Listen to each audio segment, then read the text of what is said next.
Hey, I'm Remel London. And I'm Roach, Bridgeman. And welcome to Did You See That? Okay, so this is the ultimate wrap-up of some of our favourite moments in TV, film, social media, even memes. So we're going to give you the lowdown. Yeah. So we've handpicked 20 of our best and favourite moments to remind you, but also to see, did you see that? That's you know right. what? Did you? You know what I mean? And if you have, make sure you hashtag, did you see that online? Get what you think right into us. Definitely, right. So, do you know what? It's been a long year. It has been. A long 2019. Yeah.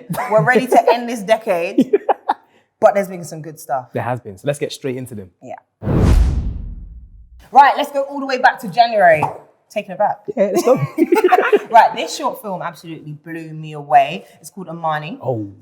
And it stars Jovan Wade. You've probably seen him from the Hollywood film, The First Purge, Man Them on the Wall. He's absolutely a star. DC comic series. Oh my gosh, yes. Come on. Absolutely. Playing a cyborg in that. So he played Amani Simpson. Now, Amani Simpson, good friend of mine. Yeah. He is an absolute role model who actually got stabbed in 2008. Wow. He survived to tell the tale and it changed his life for the good. And now this short film, which got 1 million views in 4 days, has been used in schools across the country to kind of show them that, you know, you don't have to do like violence or gang culture or anything like that. You can literally, even if you have a bad start, you can turn your life around just like Amani did. So yeah, I had to put that in there because I had the pleasure as well of hosting the premiere. You know As how she does.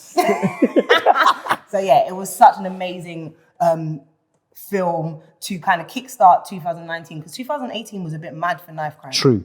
So it was a really good motivational, inspirational, change your life around, let's do it. And yeah, man. It's been good. I think that's a perfect place to start with like 2019. Like even me as someone that works in the community with young people, I'm a behavior specialist, as you know. Yeah. Like I feel like that was so impactful. I've met Amani a couple of times. We had some really good conversations. He's a very deep young man. I wish him all the best, man. I think you chose an excellent one to start the year off. So well done, Rem. Well done. The second moment of 2019 is a little bit more lighthearted. Yeah. It was also in January, but this was Soulja Boy when he was on the Breakfast Club, and he was asked about being the greatest rapper or having the greatest comeback of the year.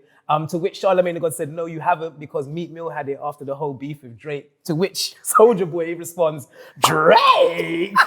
You mean the guy that hid his baby from the world, but wanted to hide from his baby? Like it was, I don't know. It was one of the funniest moments of it. It became a meme. It was memed everywhere. Yeah. Like within within a month, it got like 14 million views. That's mad. Online. Someone did a mural of the Drake meme in San Antonio in Texas. Saturday Night Live did a parody of it. Nah. It was everywhere. But actually, do you know what? You know, the most interesting thing about it is actually, Soulja Boy was saying that he taught Drake everything he knows. But actually, if you do your research, you will see that Soulja Boy actually did have one of his big tunes sampled by Drake early in the days. Tell me what's really going on. And Soulja Boy, so Soulja Boy has something similar, really, like, tell me what's really Soulja Boy back up in this thing, what's happening. Yeah, what? So as much as it was funny, it was a meme, do your research. Soulja Boy is not telling all the lies. Okay, January was actually popping. Yep. Because Fyre Festival. Ooh. That documentary dropped on Netflix. Wowza. And everyone lost their mind. So a lot of us actually didn't know. Did you know that the festival actually happened in 2017? No, I didn't know that. Yeah. I didn't know that. So it was a real life festival that flopped. They basically convinced all these rich kids to buy tickets for this luxury Bahamas private island festival. All your favorite artists and rappers were going to be there. Wow.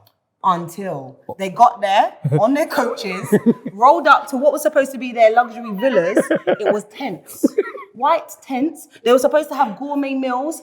It was cheese and bread. That was a bit that killed me. When I saw those cheese sandwiches. And every single artist that was billed dropped out. Yes. It was an absolute shambles. And Billy McFarland, who was actually the founder, he actually ended up being done for fraud. 100%. Because he was scamming everyone left and right, trying to get all these sponsorships, money, investments for a festival that clearly wasn't going to happen. I think he had good intentions. He had Ja Rule involved as well, who was the co-founder. Oh, wow. Yeah. And it just got worse and worse. But the bit that everyone was loving, you know what I'm talking about? Yeah. Ooh. The Evian water meme. So Andy King, he was one of the corporate leads. He was in charge of sourcing water for the festival goers. Yeah. Now, the island was not giving up. No. They were not giving him anything. So he was prepared to, how do I say this? He was prepared to to give fellatio. for... that was a better way of saying it. Fellatio. But literally, he was prepared to walk into that office, do what he had to do to get water, everyone water, for the festival goers. It was absolute shambles, but the meme was hilarious because it's like, everyone was like, oh, get Andy King on your team because he's prepared to do anything to make sure your festival or your event will go well. So, Andy, we salute you. Yeah, I don't salute you, but like, yeah, do your thing, Andy. Like, it was mad. Next moment for me is one of my friends in the industry, Miss Banks. She's doing her thing. She was supporting Little Mix at the Brit Awards, performing with them that song "Woman Like Me," which I think was very emotional and empowering for females. I can't lie, I'm a little bit of a champion of the ladies. You get me? I think maybe because I like the ladies. Whatever. But I also champion them anyway in general. But like, it was a massive moment, and also she was also touring with Nicki Minaj, supporting her on her UK tour. Yeah. Miss Banks is someone I've seen from like the beginnings of her career to now. It's amazing to see it. She's doing big things, and I believe she's got like an EP or something coming soon, right? Coldest Winter Part 2. Oh yeah, I remember Part 1. So yeah, big up Miss Banks. And yeah, man, big up all the ladies doing their thing as well. I think it's a really amazing time right now. I feel like it's a much more equal playing ground, as it should be. Right, Rem? What do you think? What do you think? You know what? What I loved about it was just, she came out unapologetic. Yeah. You know, like, I'm a dark-skinned woman, I'm a queen, I'm gonna come out here and Rem. do a little... Show them, She brought it, like, she didn't have to dilute herself. True. She was 100% Miss Banks, which is what I loved. And like, she killed the performance. I love that. It's been a long time since we've seen, like, a beautiful dark-skinned British woman on the stage. And it was one of the biggest platforms in the UK. So I'm so proud of her. And yeah, I'm forever supporting Miss Banks. We love you, girl. We love you, Miss Banks. Okay, next one. Okay. You know I'm gassed. I don't know what it is. What is it? The return of Game of Thrones. Oh, Game of Thrones. Woo! No, he's not one of us, guys. He's not one of us. All right, so basically, season 8 was the finale. I heard, yeah. We waited a year. You know what? It's more or less 2 years for that season because they literally were filming it in real time. Like, we had to wait between season 7 and season 8. Okay. So everyone was gassed. We knew it was the finale. Someone had to win. Was it going to be the Night King? Or was it going to be the Starks? Was it going to be all the other people, the dragons? What's going on? Go on. The Battle of Winterfell. Yeah. The Long Night. It was the most cinematic experience I've ever had in my life. It was a brilliant, brilliant episode. It was episode 3. I can't lie. Episode 1 and 2 was dead. But actually, I'll be honest, most episodes were dead. No. Which is what got everyone mad. Because they were... Why were they dead? Because they were long and boring and they were just waffling. Okay. And it just felt like they were just killing time for no reason. It's like, we got 6 episodes. Let's get to the good stuff. To the juice. We waited till episode 3. It was sick.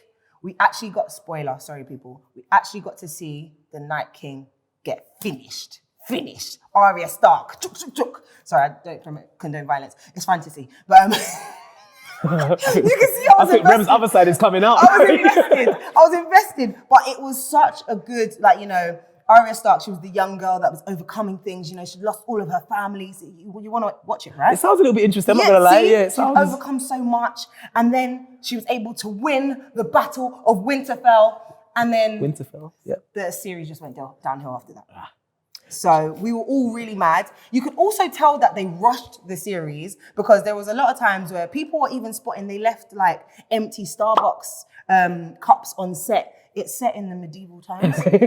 I saw that picture actually. It was like, people were getting frustrated. And a lot of us Brits, we were staying up till like 2 a.m. to watch it live on Sky Atlantic because we couldn't wait to see it the next day at 9 p.m. on Monday. Why was it out at 2 a.m. though? Because we were watching it at the same time as the Americans. And the Americans, they kept on tweeting about it. And so we had to watch it live. So you had to be This is mad. This sounds like a mad cult. It sounds like a mad cult. Like this sounds... It's not a cult. And the names, Winterfell and Stark Knight.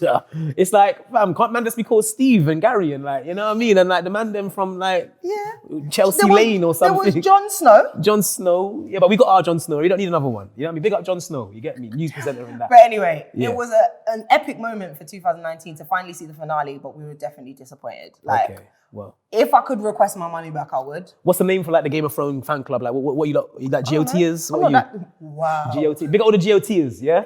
Move on. Beyonce, Homecoming, It was on Netflix. It was an amazing show. It was at Coachella, and Coachella actually paid Beyonce, like, I think it was like 4 million. Everyone was like, 4 million, but Beyonce is a genius, because what she did is she took the 4 million, but then she got 20 million from Netflix to do the homecoming thing.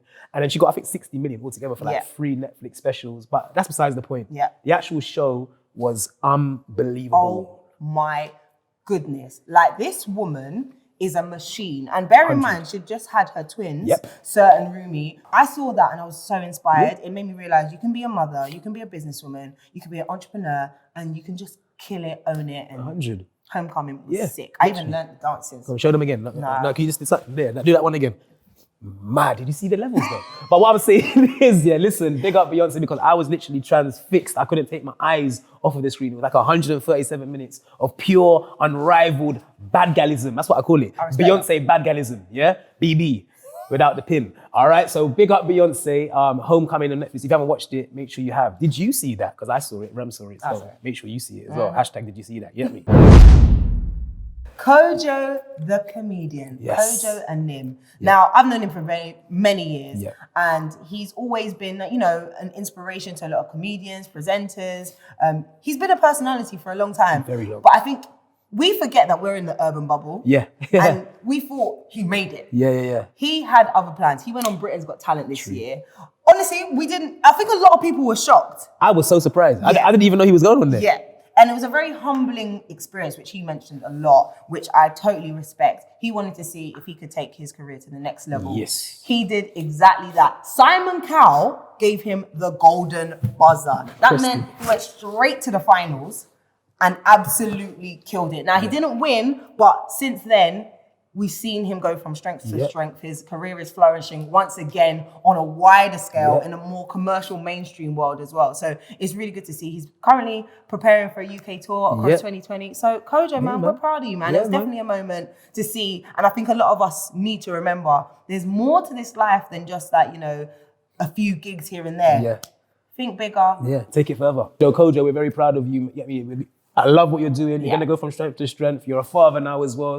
You're setting an example in so many ways. Big up, Kojo. You took a chance and you did your thing. Now, moving on to another moment of 2019. And I believe this was in May. May 2019. A very important program came on Netflix called When They See Us. All right, about 5 young men.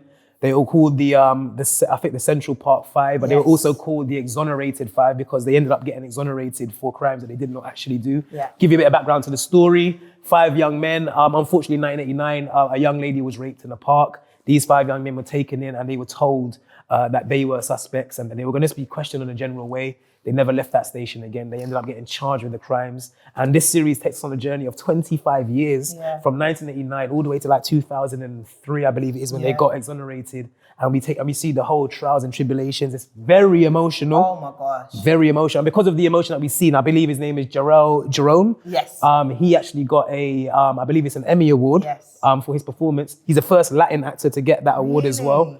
They missed out on the Golden Globe nomination, which everyone's a bit surprised about. But these things happen. They still did well. An emotional show. Oprah Winfrey did a follow-up, and I know Oprah Winfrey's a big inspiration for you. It was so good. Literally, I've got to say, I cried through majority of it's horrible. The series. Now, this is the thing. I had a lot of conversations with a lot of people. A lot of people didn't, we've got to that point where it's like, I'm sick and tired of watching sad stories about Black people. However, I think this is vital, especially for parents and young Black boys, to sit down with your mother or your father and have a conversation about what happens if I do get arrested. Not saying that you will, but I think we actually need to be prepared to know your rights, know that you need to have a lawyer present, know that if you're under 18, you need to have someone representing you, because that's not that the boys went wrong, but they were uninformed of what their rights were. And that's what I think is really important to see how bad it can go. It's very unfortunate, but it was such an important message and we've learned so much. And these guys, they are amazing men now. They've all turned their lives around. They're all still struggling mentally, emotionally. Never be over that. But I think it was something we needed to know about. And a lot of the lawyers, a lot of the police detectives who were originally a part of this case have now had the right justice. Some of them have been fired. Some of them have had lawsuits. It needed to happen. Prison time, all the rest of it. 100%. Like, and I think even with what you're saying, it's like with the character Corey Wise, who Jerome played, the biggest thing about that is that this guy wasn't even being questioned. He was just going to support his friend. His friend was being taken into the station. He ended up getting sent to a big man's jail as well. He was older. Because he was older. By a few months. Yeah, and so I think you're so right. It's about knowing your rights. Like, it's about knowing exactly what you're entitled to and the things that you shouldn't say, we should say, just for your own safety. Check out some of my shows on TV, guys. I talk about these type of things. Yeah. That's going off topic, but check me out. No, Check me it's out. relevant, Check me it's out. relevant. You get me? But yeah, so big them up. Big up Netflix for doing that. Big up the Five guys. I really hope that they can take their life to a place where they find solace and peace. You get me? And definitely, if you haven't seen it, make sure you do. Did you see that? Did you see that? Did you see it? Did you? Because we did. All right, I'll leave it there. Okay, Love Island. Yeah. I'll be honest, I didn't actually watch it. However, it was trending so much. I knew everything about it. Yeah. Like, it was a very, very epic series. Now, okay, we've got to take it back because at the start of the year before it aired, ITV kind of put out a kind of inclusivity statement. Yeah, and they said, we're going to have more diverse characters, different body types, all that kind of stuff. They didn't. I'm still waiting to see some, you know what I mean? Some difference, like that. To be fair, because I like in terms of like ethnicities, they mixed it up. Okay, cool. But I think the curviest person in there was like Anna. And were those curves even real? But that's not for me to say. Wow, it's not for me to say. It's not for me to say. No, it's not for me to say. Sorry, keep going. But anyway, so everyone was a little bit about the diversity and exclusivity. However, the characters this year, yes, they were good. The characters this year, in terms of like black representation, I was impressed. Yeah. Now we went in strong with Yewande. Yeah. She was our Niger babe. Yeah. She brought it good. Sharif, now he got booted out like a week in. See, I know best stuff, Aaron. Yeah. You doing well still, can't lie. Sharif got booted out for apparently kicking. For booting. He got booted out for booting. Oh man. Sorry. He accidentally kicked Molly May in it. Yeah. And that was a reason to kick him out, which was a bit unfair. But anyway, we moved. Yeah. And then also, they mixed it up. Yes. They added Ovi, Jordan. Yeah. These two, they were the little bit of sauce that we needed in the pie on the mixture. Now, obviously, the ladies went nuts for Ovi. Understandably. Ovi fever is still ongoing. Yeah. But it was good to see a just nice gentleman. Because Michael was in there. Childish. He ruined it because he ruined his relationship. He's a dog, with man. Amber. He's moving doggish. But I hear it still. So it was good to see a nice gentleman like Ovi be in there. Just be good representation. Picking up the back of that, I can't lie to you. I don't think people realize just how much Ovi did. Like, I know.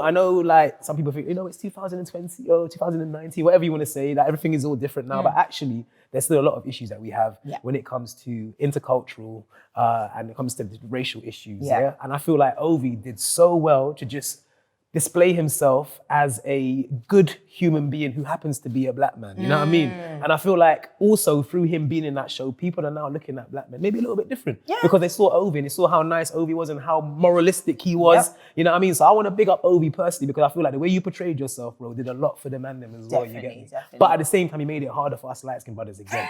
We've been trying since 2005 to get back into the game and it's not working for us. But big him up still. Sorry, as you were saying. And also shout out to Amber, Yes. who won. Now, she is just so sweet. She had to put up with Michael's nonsense. Oh, his childishness. Sorry, I'm going too far. I'm doing too much. No, but that's the thing. Yeah. That meme was running for a hot minute and it could have actually tore her down. True. But she was able to win with, what was her name, Greg? Yeah, Greggy. Greg. Unfortunately, they're no longer together. Yeah, well, but things happen. surprise. But she's making her shmoney. You go, Amber. So yeah, even though I didn't watch it, I felt like it was a very good season. Yes. And that's why they're going to do a whole brand new winter season. They're doing 2 a year now, isn't it? That's crazy. Oh, it's going to be mad on the timeline. Do you know what it is? I can't lie. I'm going to be real with you. I'm going to be real with you as well, Ram. I feel so embarrassed that I watched this stupid show, I'm going to be real. No, I'm going to be real. I'm going to be real because look, what the hell am I doing spending my time watching this show? But I can't lie. It's addictive. Yeah. It's so addictive. I want to see what happens next. Right, moving on. This was a moment for life. Oh my gosh. Our boy Stormzy Big him up. headlined Glastonbury. Yes, he did. Now, this is culturally known for being quite a, indie pop kind of rock festival. Yeah. He brought grime to over 100,000 festival goers and killed it. Mad. Like, it was one of the most beautiful performances I've seen at Glastonbury. I actually watched it like in its entirety live because it was just, again, it was a moment you had to be involved in. Yeah. And, you know, off the back of having such an incredible, you know, last couple of years, for him, you could see it meant so much to him. There were so many hilarious moments where you could see, like, where he was shouting out everyone. It was a bit of a Lenny Henry at the moment. Yeah. He shouted out all of the man them, but that's what it was about. He was representing and he had his moment to shine, but he didn't want to leave anyone out. Yeah, The performances, the ballet. Ooh, watch out. The fingers in it. The ballet. Yes, it was beautiful. He had young Princess K, 10-year-old dancer who absolutely killed it on stage. All the kids, all the performers, they were all amazing. It was definitely a stand-up performance, and it literally was one of my favourite performances of Stormzy. Obviously, we're waiting for the World Tour 2020. Yeah, he's doing his thing, man. And what I like about Stormzy is that he's still the same way. Yeah. The same way he was when I first met him is the same way that he was when I seen him the other day. But you're doing things that are changing the whole trajectory and the whole landscape of our music scene. Murky Books, the Cambridge School sponsorships, scholarships, like changing the game, but he's still humble and still kills it every time he steps on stage. I love it. 100. Big up Stormzy, man. We've got enough love for you, Stormzy, and keep it rolling, baby. 2020 is going to be a big year. We love to see it. Yeah. All right, moving swiftly but nicely on. Someone who both me and you champion, Mo Gilligan, doing his thing, and he has been given the Late-ish show. It's amazing to see the journey of where he's come from to where he is right now. Channel 4 has housed him with the Late-ish show. It's a show that he used to speak to celebrities and speak to the audience. What I like about the show is that he spoke to both of them the same. The audience he brought in the same with their celebrities with. And I feel like that's kind of like testament to Mo's character as well. And a big thing about Mo's show is that actually the show was done half by his own production company and half by another. So he actually has ownership over this show as well, which is amazing. Honestly. And I want to big up Big Nasty as well, because obviously Mo was on the Big Nasty show as well. That's been BAFTA nominated, not Grammy. I'm saying it's Grammy. Could be. It's been, you never know, maybe soon, in the future maybe. But it's been BAFTA nominated, and it's also won some awards as well. So definitely Mo, very proud of you, bro. Like, you're changing things, opening up doors for all of us. We've got a black man who's hosting his own show on primetime national TV. So hopefully me and Remel can come through and do our thing very soon too. Definitely. Like, you know, I've always said Mo is one of my favourite hosts in the UK, other than ourselves. So to see him go from like Sunday Show to, if you don't know about Sunday Show, it's a little throwback for us olders, but he's gone from Sunday Show to doing his own Channel 4 production. 100. It's incredible. And again, it's so inspirational for so many of us. So again, we're so proud of you, Mo. Keep it going. Yes. Right. As we're in the middle of summer, we're talking about summer vibes. Okay. You know, that was on during a good time. It was, yeah. Let's talk about Afro Nation. Uh-oh. So Afro Nation, this is the first of its kind, actually. Yes. Smade, big up Smade, who was the creator and founder of Afro Nation, is a festival that was taking everyone to Portugal for an Afrobeats / kind of like, you know, Caribbean cultured experience. I mean, we had headliners like Burna Boy, Wizkid, Davido, Steph London was there, Buju Banton, mate, Busy Signal, and we had our very own like Jay Haas, Mo Stack, Miss Banks. Mad. Insane. Now, Afro Nation definitely changed the game for what an Afrobeats festival could be. Yes. However, y'all were getting down and dirty out there. Y'all were acting up. Listen, you don't let that Portugal heat go to your head. Why? Obviously, everyone had a really good time, but the socials were popping. We were seeing a lot. Yeah. I saw more than I kind of really wanted to see, if I'm really honest. Like, I had to start deleting. But it was an incredible, very successful festival, which is why they are headed to Ghana. They're in Ghana right now, actually. Yes. They're in Ghana right now for their Christmas excursion. It's all part of, you know, just everyone getting back to their roots. And yeah, the return is a big initiative that actually a lot of African Americans have headed to Ghana this year as well. That's good. So a lot of people have been getting, you know, real cultured, getting real excited, and, you know, we're really proud of Afro Nation. It's going to be back for 2020 as well. Yeah. I'm hearing it's going to be in multiple countries. I'm hearing something about Miami and all these. Why? Yeah. Let me get my kente cloth out, you know, like that. Get my kente and you see me do my bare chest kind of, like one with a split hit. Not too much? No. Right, it's too much. It's too much. But yeah, we're really proud of the Afro Nation team for making this happen and just putting the African diaspora on the map. 100%. So we appreciate that. Yeah, man.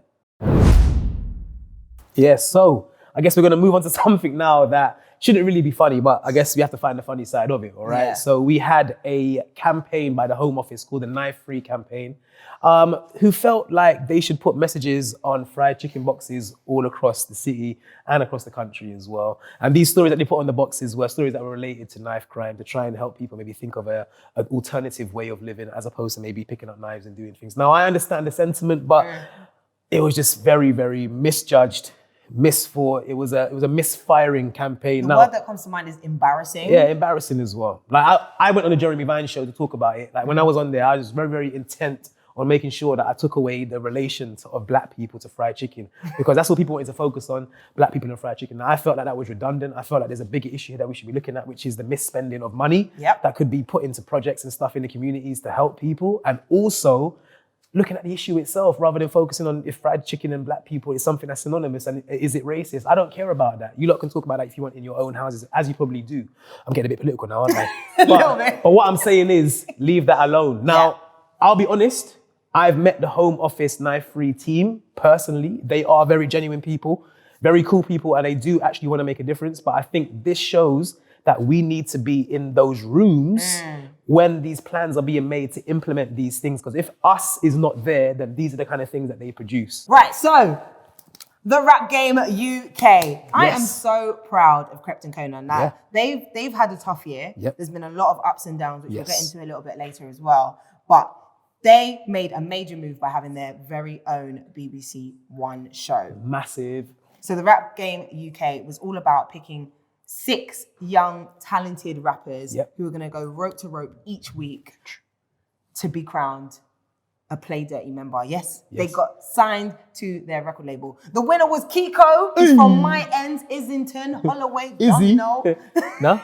Too much. You don't say that. But he won the Rap Game UK, and now he's a part of their label, and he's about to do some major things. He's already released a track, which I'm already feeling. So big up you, Kiko. And also big up Krypton Conan for putting out this incredible platform. And thank you, BBC, for taking it. It's already been commissioned for season 2. I know, I saw that, man. And I don't know if you guys saw, but Remel London was on there as well. I was a judge. And she was very honest. I rated that still. She kind of on a Simon Cowell thing. I'm not going to lie. No. You were kind of on your Simon Cowell thing. I don't get it. Like, why she? No. Why she do that?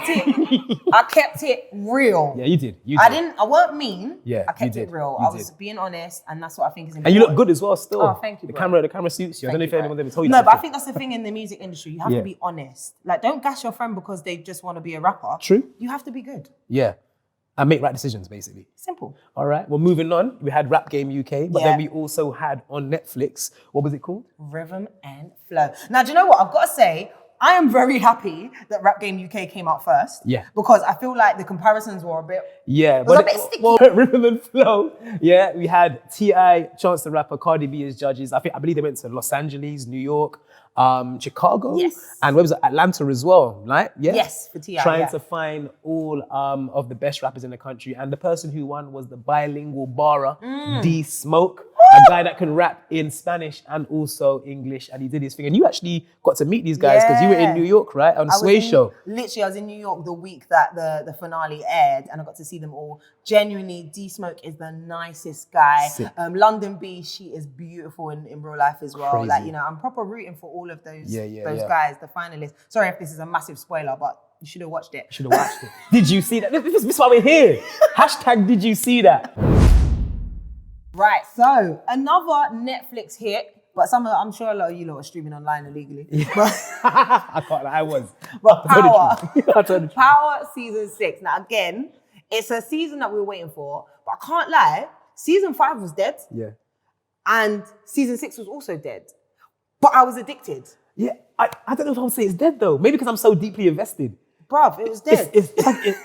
it's like a relationship, you know, like everyone might think the girl is nothing, yeah, but I'm so deeply invested into this girl that I can't see what you're saying. Like, she is amazing to me. Like, I don't care if you got your blinders on. Yeah, I don't care. She's an amazing girl. Okay, I'll tell you why I was dead. And she's mine. I'll tell you why I was dead. Yeah. Because it made no sense. Everybody dead. Yeah. Like, literally every week, someone's dying. Yeah, that's true. That is true. For no reason. Yeah, that is it's true. like, raw, we get you're trying to wrap it up. We get you're trying to make it end. But it doesn't mean everybody has to die. Yeah. Okay, cool. And you know what's the funniest thing as well? It's unrelated to the actual show. The theme tune. Oh, yeah. Everyone was mad. Don't do that again. When they heard Trey Songz do the new version of Big Rich Town, everyone was fuming. Now, so clearly 50 was like, you know what? Let's revamp it for the last series. Yeah. Bruv, it's been 5 series of enjoying Joe. But let me go deeper with it for you as well, yeah? Like, at first I didn't like it, but I kind of got into the Trey one. Bro. But you know what's really mad for me though? I don't know if anyone else has noticed this year, but when they brought it back to the original, have you noticed? It sounds like the unmastered version. It's like, I don't know what they've done. I think they must have just like completely got rid of it and then they had to bring it back, but they haven't got the mastered version. Have you noticed that as well? It sounds a bit 50 Cent sounded like he was rapping in a yeah, bathroom. what's wrong with it? Yeah, exactly. Like Joe don't sound like that usually. But it sounds mad. But I don't know if he done it on purpose, but he brought back the gas by being like, oh, by the way, guys, Joe's vocals are back. And episode 3, was, I don't know if it was good or not, because 50 Cent clearly was gassed. Yeah. He literally, it was just pow, pow, pow, pow, pow, Yeah, pow, pow. People were diving, pow, pow, pow. It was... Yeah, that's my only thing. Like, as someone that comes from the Rosie, like, people don't just drop like that. People don't just get killed like that. You know what I mean? And it was a bit much. Yeah, hey, I'm with you. It's a bit too many like pointless and senseless deaths. The whole series was over the top. And then the final episode, so this is mid-season apparently. It's going to be back in January. The final episode, sorry, spoiler. Yeah. But hey, Ghost gets shot. Yeah. It was very Who Shot Phil. Falling as well. And very Mufasa in Lion King. It's like, man's falling for time. I don't like. It was so ridiculous. It ended up being funny. Because it's like, nah, really? Yeah, Are we doing this? Are we really doing this? Man. So I don't know. I guess I'm going to be watching it. Guess you are. I know, I'm going to be, as soon as it released, I'm going to be clicking play. But it wasn't the best. Nah. But hey, it's power. We love it. Yeah, man. Hashtag did you see that, man? Make sure you watch it if you haven't. Now, moving on. Something that I'm very proud of. We've had a UK film that has come out. Now, a lot of controversy around it. You get me? A lot of controversy. Blue Story by Rapman, who is in association now with Jay-Z, Rock Nation. And this film was actually done in association with Paramount as well. Big. So big, massive moves. Now, contrary to belief, this was not just some gang kill film. Yeah, no. This is actually a story about love and loss. Like, it was about the fragility of friendship. Yeah, fragility. I know you like the words. that. Come on, I know words in that. You get me? The fragility of friendship. But it's also about just how easily squabbles and silly arguments amongst friends can turn into really bigger problems and beefs. And I feel like that's very realistic to the portrayal of what is actually happening on the streets with some of our young people at the moment. I really love the film. I was so impressed with it. And I feel bad that I was so impressed with it because I think I went there with a bit of a lowered expectation. I hear you. Yeah, but when I came out of it, I was so impressed that I did 2 stories. I did a live on you Instagram. went in that day. Yeah, like I had to message Rapman. Like, I was just like so impressed by the film. Also, my brothers that are in it, big up Kofi, big up Kadeem, big up Cali, also big up Sean Sagar, all of my friends in the industry. Michael, I don't know him, but big up Michael. Okay, he looked like Tyrese a little bit, innit? Michael, you don't think he looked like Tyrese, like a young Tyrese? Anyway. No? Okay, that's just me. Okay. But anyway, big them all up. Yeah. I feel like you did an amazing job. The film is amazing. And also, they've been shortlisted for a BAFTA nomination for Outstanding Debut British Performance, I think. So it's well deserved. I hope you get it. And yeah, man, really impressive. Definitely. I feel like it has changed the game for the quality of British films that are talking about the Black community. Yes. Like, it's not a laughing matter. No. It was a very serious film. The twists, woo! Yeah. The twists, I didn't expect. I never expected it. I never expected it.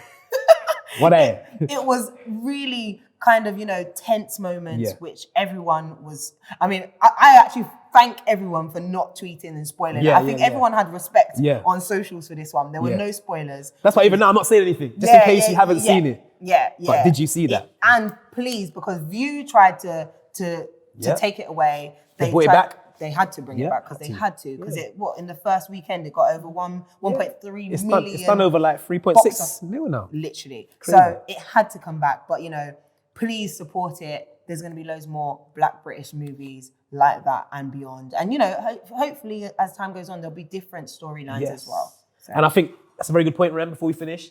It's about the writing, yeah? We can write deeper stories. Yes, these things do happen, but let's go deeper with emotional stories as well. We are human beings. Yes, we know what goes on, but we're human. Let's talk about human stories, human emotional stories. So again, congratulations, Rapman. We are so proud of you. Yeah. Thank you. Fight season. The end of the year seems to be all about fights. What you saying? KSI versus Logan Paul. Now, these are two YouTubers. KSI is from the UK, Logan Paul's from the US. Last year, they agreed to have a fight. Real life boxing fight. It was an amateur fight, first of all, and they both drawed, which was crazy. So did the KSI win? No, they drew. KSI won. So this year they decided to have a rematch, and then they got serious. Now they stepped it up. They actually became professional boxers. I don't know what that means because loads of people said the fight was messy and sloppy. But KSI won. UK stand up. We here, baby. But you know what? I'm not a boxing fan. I'll be honest. I didn't watch the fight, and I didn't get why they did it. But apparently, it was one of the biggest internet events ever.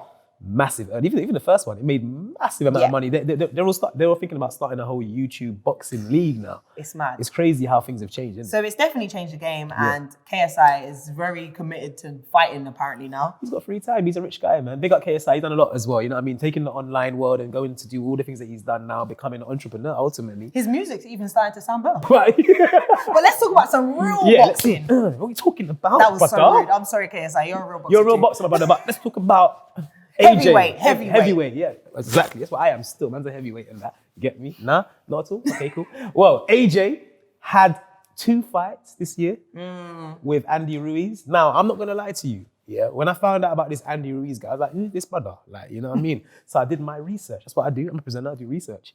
When I researched him, I was like, raw. This guy's hands are very, very fast. Really?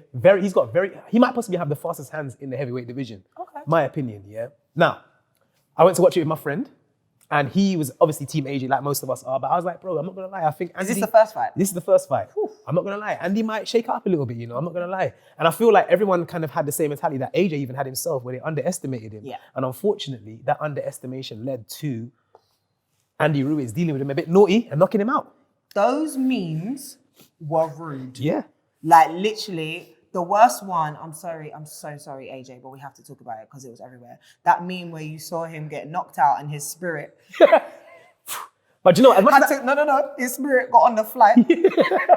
The British Airways flight. I went home. I went home. But you know what, was rude. As much as it was a meme, it's kind of true. Yeah. Like I feel like something that happened there is that AJ got something that he hadn't got before, which is some nasty tumps. He was undefeated. And I feel like it kind of disturbed his mentality. So what did AJ do? He said, well, December, we're going to do a rematch. And he took man to a Dubai, Abu Dhabi desert in December. 4 Ds there for you if you want to take them. And then he said, I'm going to fight him here and I'm going to win back my belts. And that he did in an Afro, uncreamed, uncensored style. I said uncreamed. Big up KJ and big up KG and Travis from the Undefeated podcast. I heard Travis say, he said he needs to come out there and be uncreamed. And I feel like that's exactly what AJ did. He came out there, no frills. No trim. He weren't looking sexy for the ladies. It wasn't about that. It was about getting his belts back. And that he did. Yeah. And he's now a 2-time champion. 2-time. So big up AJ. Big up Anthony Joshua, man. Love it. Now, to end, although this isn't one of our favorite moments, we wanted to definitely shout out 2 incredible artists. So this is our tribute to them. Yeah. And also to anyone that's lost a loved one this year. Yeah. We're sending out our love to you. So we lost 2 incredible artists. One who goes by the name of Cadet. He is a British rapper who was absolutely destined for greatness this year. This year was going to be a real game changer for him. He was billed to be at Wireless Festival. He had his own EPs and projects ready to be released. He had a chart-topping track Advice with Dino. It was so unfortunate and it felt unfair to a lot of people that he unfortunately was killed in a car crash. So it really really shook a lot of the UK scene, especially Crept, his cousin. So yeah, it was a terrible, terrible moment for us. Definitely. And also, shortly after, literally a month after, LA rapper Nipsey Hussle was also killed in a an unexpected shootout outside his store. Now, if you didn't know, Nipsey Hussle was an incredible rapper. He was very, very conscious. He was an activist, an entrepreneur. He was really doing a lot of good things for the community. So again, the world was shaken that someone could do something like that to him. Mm-hmm. And of course, he's left behind a beautiful family. Lauren London was his partner. And again, the hip hop scene, the hip hop community was really, really shaken and devastated. So it's just so sad that we've lost two incredible artists, and their legacy lives on. Yeah, it lives on. And I think we should take it upon ourselves as well to make sure we commemorate their memories by trying to push forward and make sure we do the right things and push our industry and our scene as far as it can go in the most positive way as well. We don't want to lose any more people. So definitely. RIP Cadet, RIP Nipsey Hussle. Let's push for greatness. 2020, definitely. Man. Well, look. That is it. Yeah. That was our favorite Did You See That moments of 2019. Madness. Listen, we had such a good year. And if you do feel like we missed out a few things, or you just want to add a few extras, hashtag Did You See That, all right? Make sure you use the hashtag. And listen, do you know what? I didn't say it before, but you know, today's actually my birthday. Woo, happy birthday today. Come on. We need to celebrate. Hey, let's do your birthday, yeah. End of the year. Happy New Year, everyone. Happy New Year. 2020, we're ready for you. Let's have a great one. Bruv, you say, yeah? I got another one here as well. You telling me? Yeah? All right, 1, 2, 3, go. Yo. What did I get? I got something. Anyway. I got something. What did you get? I don't know what. Golf. Well, let's sell it. I want my party poppers. Come on, bro. Hold on, he's going to put on the hat, isn't he? Hold on, sorry. I got to put on my hat. Because I won it. It's mine. It's going to be a king on his birthday. You get me? Yes, I see you. Okay, I got you. There you go. How did you do it at the same time? Hold it like that. All right, Happy New Year, everyone. 1, 2, 3. Did you see that? Did you see that? Mad move.